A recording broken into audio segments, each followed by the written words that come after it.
guess I'll start at the beginning.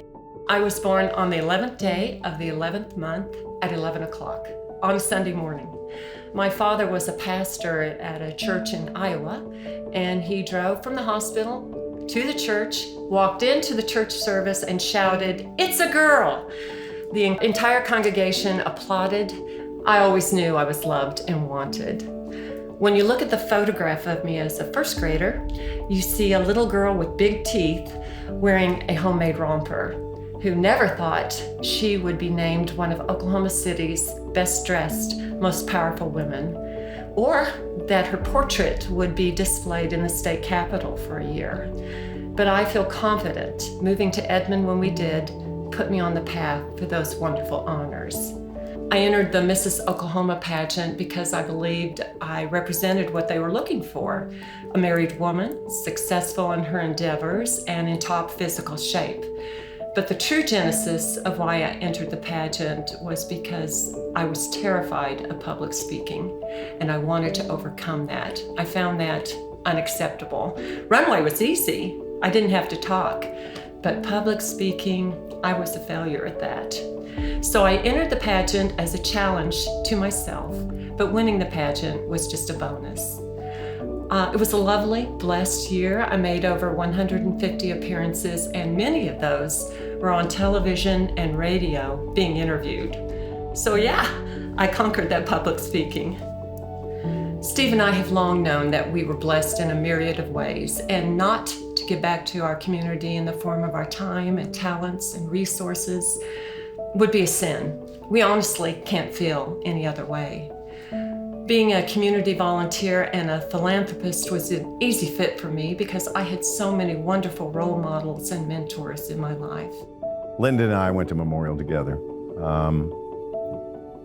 Linda was always an outstanding student, always ready to help in any way she could. I think Linda's made all of her Memorial classmates very proud of her, with a number of different community services and folks that just help. Positive Tomorrows, Alzheimer's Association, Infant Crisis Services. I could go on and on. They also have been very generous and been marquee sponsors and presenting sponsors for the Red Day Run, which I'm a part of, and in turn have been able to help thousands of Edmondites, whether that need be food or that need be special needs services, or even the Edmond Public Schools Foundation, which we also have as one of our recipients of the Red Day Race Fund. So they're the kind of people we all want to be. Linda's the kind of person we all want to be. My mom was my true north, my guidepost, and certainly from her I got my servant's heart and administrative skills. The Junior League and Edmond Women's Club trained me for leadership positions. My husband taught me how to give with a happy heart. And from my father-in-law, I learned how to give generously, with impact and with purpose. Linda, first and foremost, is a volunteer, and she is a leader.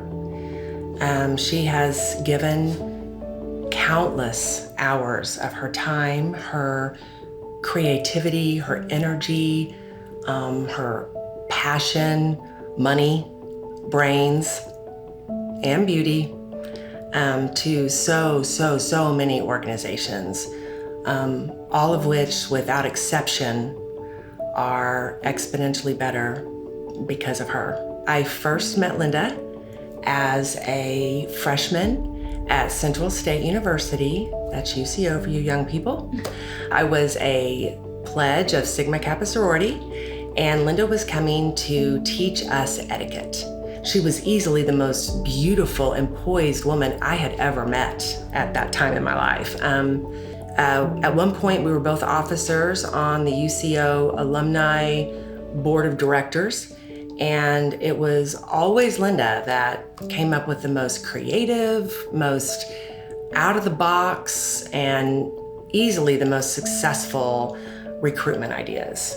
And then, as I'm a women's club president, when I was a club member, she challenged us that year to raise more money, and more importantly to her, to clock more volunteer hours than any other year in the club's history. And no surprise, we set records for both that year.